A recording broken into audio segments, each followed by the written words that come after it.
Alors, il y a quelque chose qu'on avait fait dans Illustrator et qu'on peut faire ici également, c'est passer en crénage optique. Ça va aussi améliorer les choses. Alors, vous n'avez rien qui est sélectionné. Vous allez toujours modifier votre corps du texte petit. Dans les formats de caractères de base, à la place de métrique, vous pouvez choisir optique. Voilà. Et ça peut améliorer les choses. À la place de métrique, vous choisissez optique. L'approche, ici, je peux la modifier un peu. L'approche, voilà.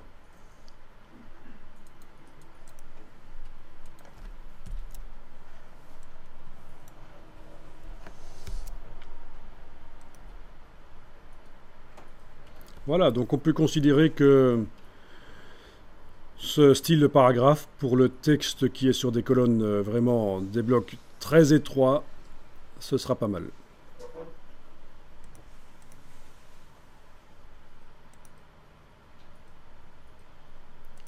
Bon, ça c'était pour le style pour la colonne petite. Maintenant, toujours en n'ayant rien qui est sélectionné, je vais modifier, je vais passer en optique pour les deux blocs ici.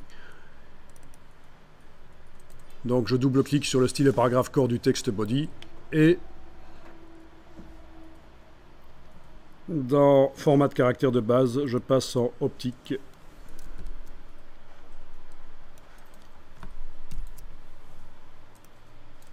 Donc du coup, ça bouge un peu, ça améliore un peu l'aspect du texte.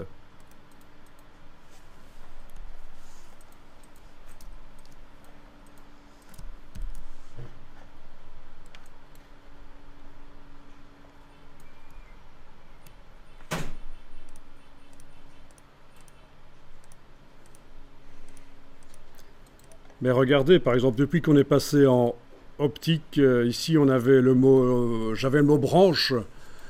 L'espacement entre le B et le R n'était pas le même qu'entre le R et le A. Dès que je vais cocher, on voit que ça remet les choses en place. On a un espacement plus correct.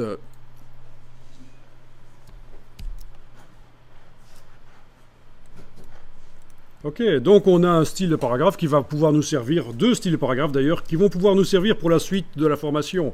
Parce qu'on va commencer à étudier les images et plein de choses. Et autant utiliser du texte qui a l'air valable. Alors quand vous achetez un template, parce que ça se vend des templates, vous devez faire un document InDesign, il y a des gens qui vous vendent des templates, des modèles. Eh bien, les styles de paragraphe s'y trouvent, il n'y a pas que la structure du document avec les images à certains endroits, etc. Il y a aussi les styles de paragraphe qui sont dessus.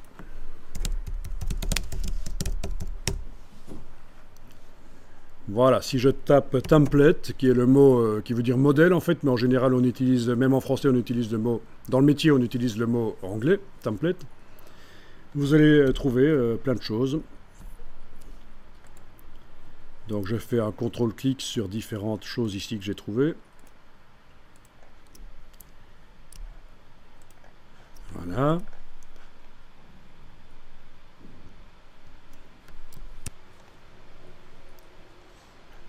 Rechercher parmi les templates InDesign. Alors il faudra peut-être que vous n'aurez pas accès au InDesign, vous, parce qu'il faut être connecté avec un identifiant InDesign. Un identifiant Adobe, je veux dire. Ça, c'est tout à fait possible. Voilà des templates InDesign. Fournis par Adobe pour ceux qui ont une licence. Bon, il y en a peut-être des gratuits pour... et puis il y en a à acheter, voilà. Acheter une licence et enregistrer dans ma bibliothèque. Voyons un peu ça. Ok.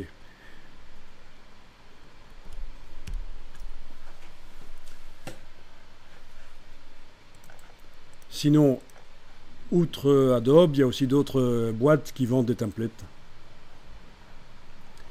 Template pour faire un magazine de mode, par exemple. Voilà. Je découvre avec vous. Hein. Ah tiens, c'est gratuit. 10 styles. Faut voir. Hein.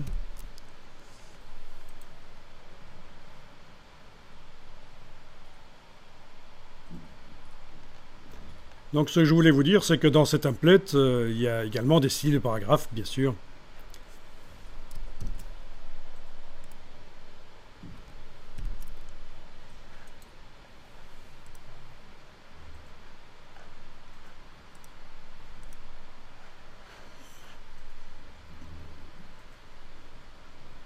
Bon, mais maintenant, vous pouvez faire vous-même aussi les choses. Mais il y a quand même des bonnes idées. Des bonnes idées à les prendre. Vous pouvez aussi, bien sûr, faire vos documents vous-même si vous connaissez bien InDesign. Le tout, c'est de voir combien vous vendez le produit. Si vous le vendez pas cher, ça vaut peut-être parfois la peine d'utiliser des templates. Si le client que vous avez est prêt à payer pour faire un document vraiment original qui n'est pas un template, c'est la même chose pour les sites web. Vous avez WordPress, vous avez des templates WordPress pour faire des sites web, Joomla, etc. Mais si vous voulez vraiment un site web qui ne ressemble pas à ce que les autres ont, il faut tout faire soi-même. Donc c'est un choix.